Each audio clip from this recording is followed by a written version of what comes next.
오늘 말씀은 출애굽기 20장 16절입니다.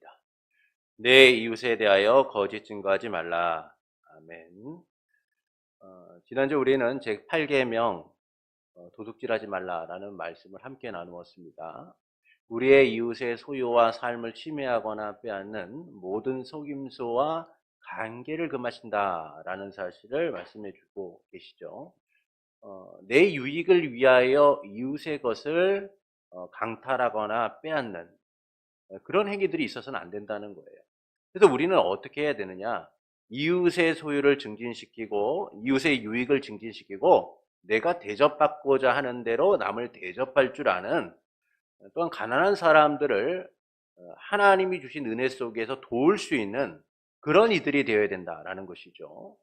그래서 우리의 소유가 하나님으로부터 왔다라는 사실을 인정하고 그것들을 귀하고 아름답게 사용하는 이들이 되어야 된다라는 겁니다. 이것이 바로 도둑질하지 말라라는 말씀의 의미인 것이죠. 오늘은 제9계명 내 이웃에 대하여 거짓 증거하지 말라라는 내용을 좀 살펴보겠습니다. 112문에 보시면 제9계명에서 하나님이 원하시는 것은 무엇입니까? 함께 읽겠습니다. 내가 어느 누구에게도 뒤에서 얼뜯거나 중상하지 않으며 어떤 사람의 말을 들어보지 않고 성급히 정죄하지 않으며 다른 사람이 성급히 정죄하는 데에도 참여하지 않기를 원하십니다. 오히려 하나님의 무서운 진노를 당하지 않기 위해 본질적으로 마귀의 일인 모든 거짓과 속이는 일을 피해야 합니다. 법정에서나 기타 다른 경우에도 나는 진리를 상하고 정직하게 진실을 말하고 고백해야 하며 할 수 있는 대로 이웃의 평판을 보호하고 높여야 합니다. 첫 번째 제9계명에서 하나님이 원하시는 것이 무엇이냐? 첫째는 누구에게도 거짓 증언을 하지 않기를 원하신다라는 겁니다. 잠언 19장 5절과 9절을 함께 읽겠습니다. 거짓 증인은 벌을 면하지 못할 것이요 거짓말을 하는 자도 피하지 못하리라. 거짓 증인은 벌을 면하지 못할 것이요 거짓말을 맺는 자는 망할 것이니라. 하나님께서 거짓 증거하지 말라라고 하실 때는 이것은 재판과 연결되는 말씀인 거예요. 법정에서의 증언을 얘기해 주는 겁니다. 그러니까 이는 작게는 이웃의 재산뿐만 아니라 생명과도 연결되어 있기 때문이죠. 그래서 누군가가 법정에서 증인으로 세워졌을 때 위증을 하면 어떻게 됩니까? 그에 대한 책임을 지게 되어 있어요. 근데 그 위증이 때로는 누군가의 재산상의 불이익뿐만 아니라 생명까지도 위협할 수 있는 가장 큰 문제가 되기 때문인 겁니다. 그래서 하나님께서는 법정에서 행해지는 증언에 대하여 거짓으로 하지 말라라고 말씀하세요. 나봇에게는 너무나 아름다운 포도원이 있었습니다. 조상 때부터 물려받았던 포도원이다 보니까 얼마나 잘 가꿔져 있었겠어요.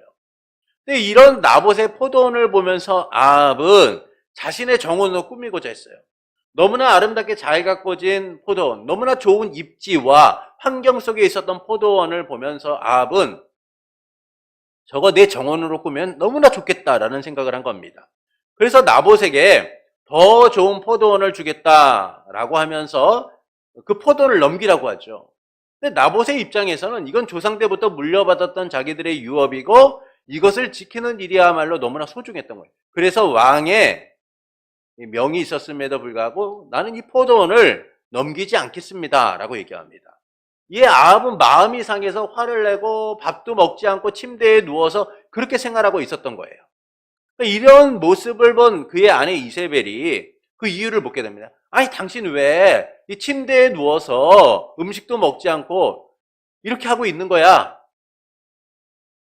그러자 아합이 얘기하는 거죠. 내가 나봇의 포도원을 정말 갖고 싶어가지고 내가 저걸 정원으로 만들고 싶어가지고 나봇에게 얘기했는데 그 괘씸한 녀석이 포도원을 팔지 않겠다고 하는 거야. 내가 그래서 속상해서 밥도 먹지 않고 이렇게 누워 있는 거야. 이 이야기를 들은 이세벨이 당신이 이스라엘의 왕이 아니냐라고 하면서 아합의 이름으로 편지를 써서 나봇이 사는 성읍의 원로들과 귀족들에게 보냅니다.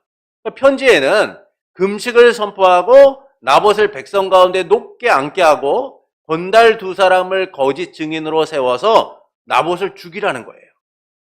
그녀의 말대로 원로들과 귀족들이요, 나봇을 높이고 건달들을 증인으로 세웁니다. 그리고 그 증인들의 입에서 놀라운 말이 나오죠. 나봇이 하나님과 왕을 욕하였다라는 증언이 나온 거예요.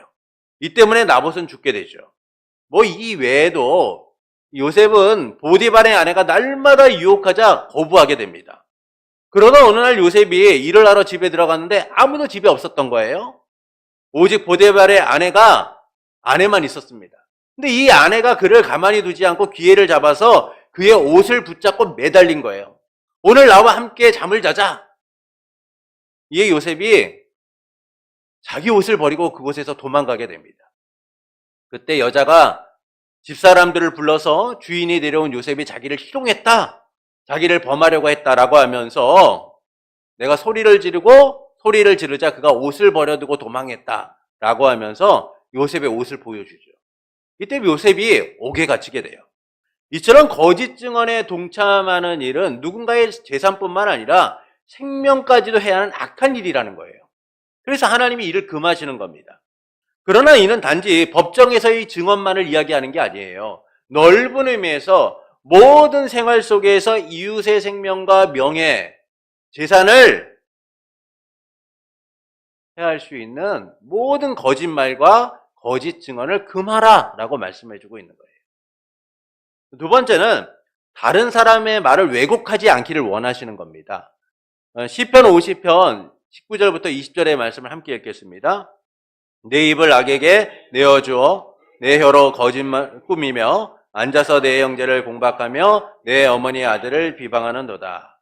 혀로 거짓을 꾸미는 것과 같이 다른 사람의 말을 왜곡시키는 것은 악한 일이다라는 거예요. 그것은 왜곡으로 인하여 누군가의 생명과 명예를 더럽힐 뿐만 아니라 위협할 수 있기 때문인 겁니다. 유대인들이 예수님께 무슨 표적을 우리에게 보이겠느냐? 라고 질문을 해요. 그저 예수님께서 너희가 이 성전을 헐라. 그러면 내가 사흘 동안 일으키리라 라고 하십니다.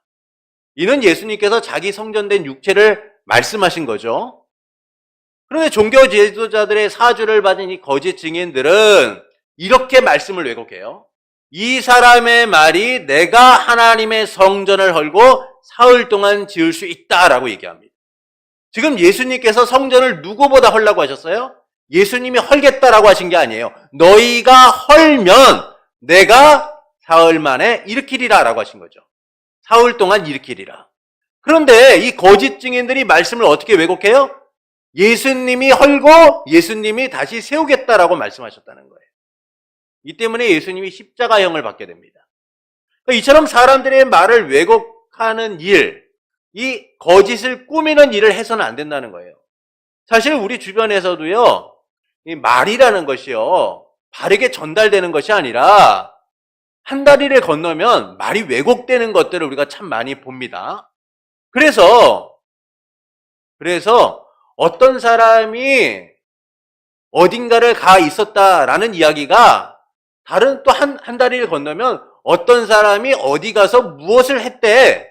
또 한 다리를 건너면 어떤 사람이 어디 가서 무엇을 하고 어떤 사람과 이런 일이 있었대. 그러니까 말이라는 것이 끊임없이 왜곡되고 불려지는 것들을 우리가 많이 봐요.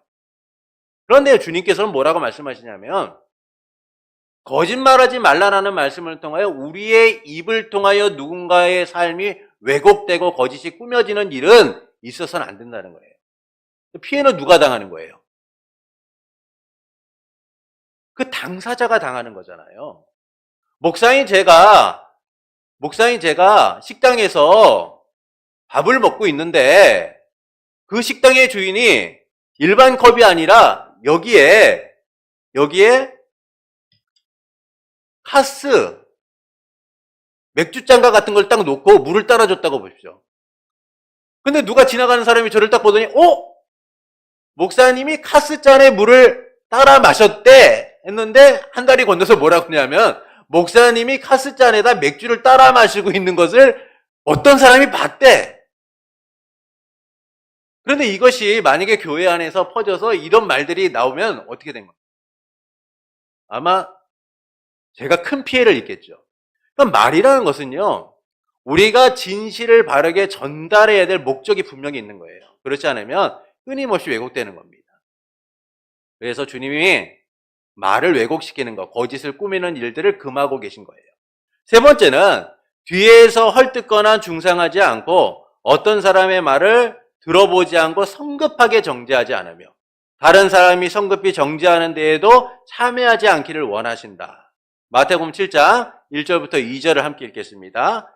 비판을 받지 아니하려거든 비판하지 말라. 너희가 비판하는 그 비판으로 너희가 비판을 받을 것이요 너희가 헤아리는 그 헤아림으로 너희가 헤아림을 받을 것이니.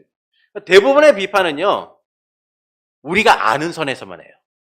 그러니까 우리의 지식과 정보만을 가지고 누군가를 판단할 때가 참 많다는 겁니다. 그러다 보니까 다른 판단이 있는 것이 아니라 감정적인 판단들이 일어나게 돼요. 그래서 예수님께서 이와 같은 잘못된 판단을 금하고 계신 거예요. 그러나 우리는 쉽게 판단의 자리에 앉으려고 할 때가 많다라는 겁니다. 내가 갖고 있는 지식과 내가 갖고 있는 일부의 정보만을 가지고 저 사람이 어떻다, 저 사람이 문제가 있다, 이런 얘기들을 하죠. 여러분, 두세 사람이 모이면 항상 나오는 얘기가 뭔지 아십니까? 누구누구에 대한 이야기예요. 누구누구에 대한 이야기. 그래서 우리가 옛날에 사람들 모여서 얘기하다가 누가 화장실 가면은 화장실 가는 걸 두려워하잖아요. 혹시 내가 간 다음에 저 사람들이 내 얘기는 하지 않을까? 걱정을 하잖아요. 왜 그렇습니까? 사람들이 모이면 좋은 얘기, 그 사람이 참 장점이 많대. 아이고, 그 사람이 알고 봤더니 얼마나 좋은 사람인지 몰라. 얼마나 그 사람이 믿음 생활 잘하는지 몰라. 이런 얘기보다, 아이고, 난 믿음이 좋은 줄 알았어. 알고 봤더니 세상에 이 사람 기도도 안 하더라고. 우리 안에서 좋은 얘기들이 안 나와요. 주님이 이런 걸 금하고 계신 거죠. 모세가 구스 여자를 아내로 맡게 됩니다. 이디오피아 여자를 아내로 맡게 돼요. 그러자 이를 빌미 삼아서 모세의 형이자 누이였던 미리암과 아론이 모세를 비방합니다. 그들이 말하기를 하나님께서 모세하고만 말씀하셨느냐? 우리하고도 말씀하지 않으시느냐라고 하면서 모세의 권위를 꺾습니다. 깎아내리죠.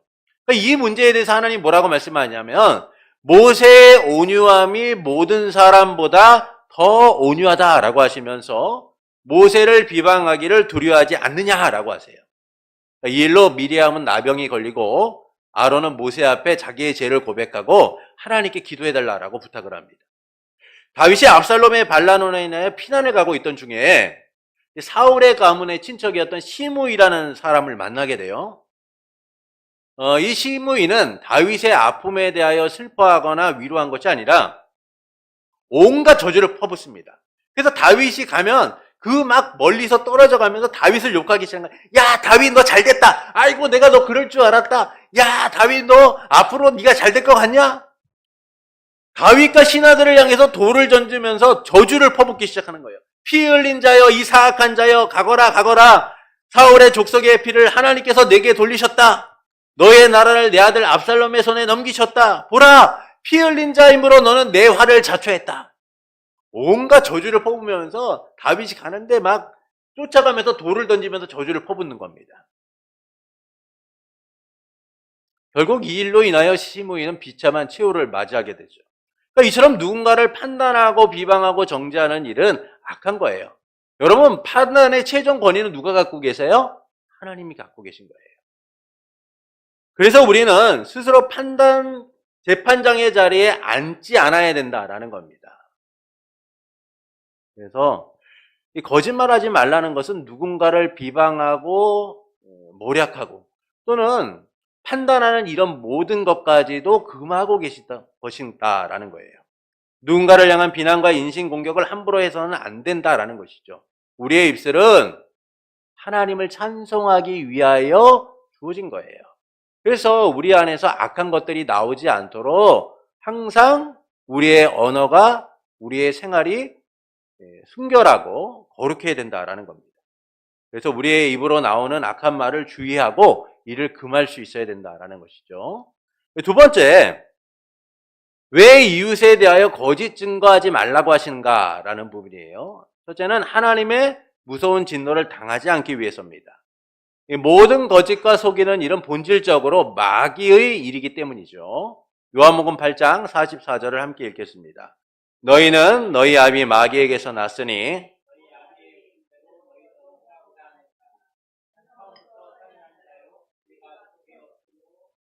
서지 못하고 거짓을 말할 때마다 제 것으로 말하나니 이는 그가 거짓말쟁이요 거짓의 아비가 되었습니다.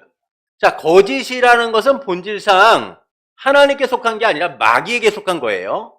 그래서 진리에 서지 못하게 하며 거짓을 따라 살아가도록 만드는 겁니다. 그래서 우리는 이 매혹적인 포장지에 쌓인 거짓에 유혹당하지 않도록 해야 되는 거예요. 이 거짓에 넘어가는 순간 죄가 우리 안에 들어오게 되고 머물게 되는 겁니다. 하나님의 무서운 진노를 받아서 죄에 대한 책임을 지게 되어 있는 것이죠. 아담과 하와의 죄로 인하여 죄와 사망이 우리에게 들어온 것은 이 100%의 거짓말 때문이 아니에요. 진실과 거짓을 교묘하게 혼합한 이 사탄의 관계 때문인 겁니다. 하나님께서 선악을 알게 하는 나무의 열매를 먹으면 반드시 죽으리라고 하셨지만 사단은 뭐라고 얘기해요? 너희가 결코 죽지 아니하리라. 선악을 알게 하는 나무의 열매를 먹으면 눈이 밝아져 하나님과 같이 될 거라고 합니다. 그러니까 이처럼 사단은 진실과 거짓을 교묘하게 혼합시켜서 왜곡시켜서 하와를 유혹하죠. 그리고 하와는 욕심을 따라 그것을 먹고 결국 아담과 하와는 하나님의 진노 아래서 에덴에서 추방당하고 안식이 없는 삶을 살아가게 됩니다. 죄와 사망이 들어온 비참한 삶을 살아가게 된 것이죠. 이처럼 사단은 거짓을 통해서 하나님의 역사를 방해하고 하나님을 믿는 자들을 그 거짓과 죄악 가운데 머무르도록 만들고자 하는 거예요. 그래서 우리는 이 거짓으로 인하여 받게 될 하나님의 진노를 항상 생각하면서 거짓이 아닌 진실을 말할 수 있어야 된다는 겁니다. 거짓이 우리의 삶 가운데 익숙해지거나 또한 거짓이 우리의 삶을 좌우하도록 만들어서는 안 된다라는 것이죠. 두 번째는 하나님의 공의를 이루고 이웃의 명예와 생명을 지키기 위해서다라는 거예요. 진리를 사랑하고 정직하게 진실을 말하고 할 수 있는 대로 이웃의 명예와 평판을 보호하고 높여야 한다라는 겁니다. 에베소 4장 25절을 함께 읽겠습니다. 그런즉 거짓을 버리고 각각 그 이웃과 더불어 참된 것을 말하라. 이는 우리가 서로 지체가 됩니다. 하나님께서는 우리가 거짓이 아닌 참된 것을 말하길 원하시는 거예요. 그래서 거짓을 말하거나 거짓된 계획이나 일을 진행하는 것을 금하시는 겁니다. 이는 이웃의 명예와 생명을 지키기 위한 조치인 거죠. 그러나 사람들은 쉽게 유언비어를 퍼나르거나 거짓을 말하는 것을 봐요. 요즘 동영상 공유 플랫폼을 보면요, 누군가 악의적으로 비방하거나 또는 거짓을 통하여 물질적 이득을 얻으려고 하는 이들을 우리가 많이 보게 됩니다.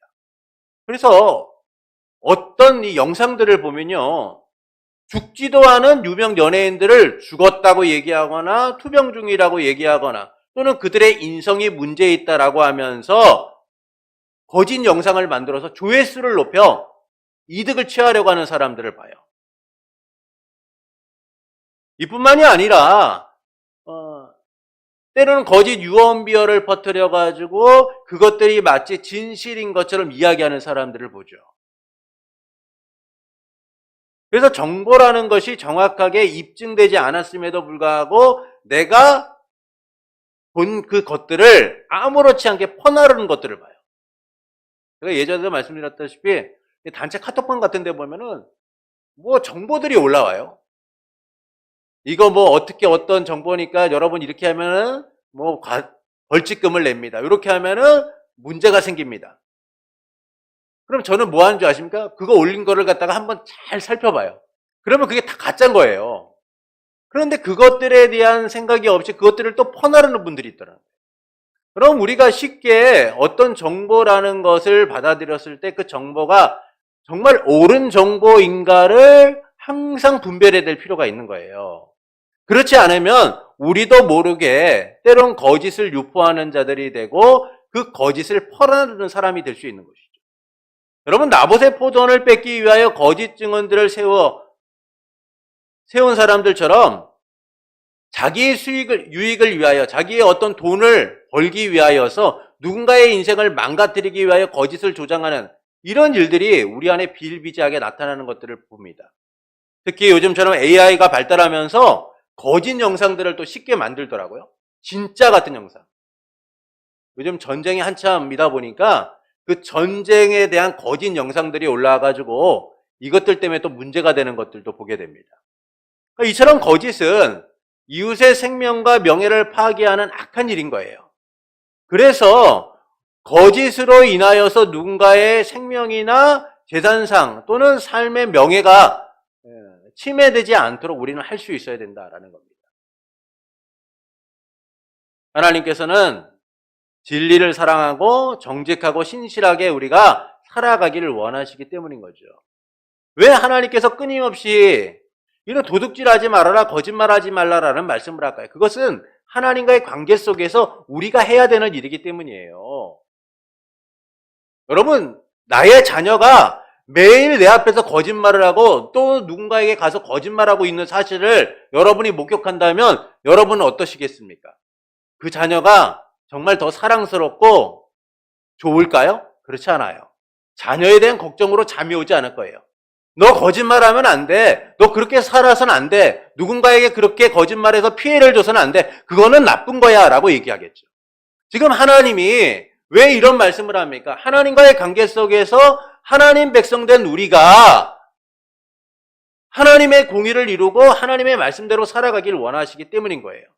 그래서 우리의 입술이 거짓을 유포하는 것이 아니라 거짓으로 누군가를 침해하고 위협하는 것이 아니라 진실을 통하여서 하나님의 공의를 이뤄가고 진실을 통하여서 이웃의 생명과 재산을 또는 명예를 보호해 줄 수 있는 그런 이들이 되어야 된다라는 겁니다.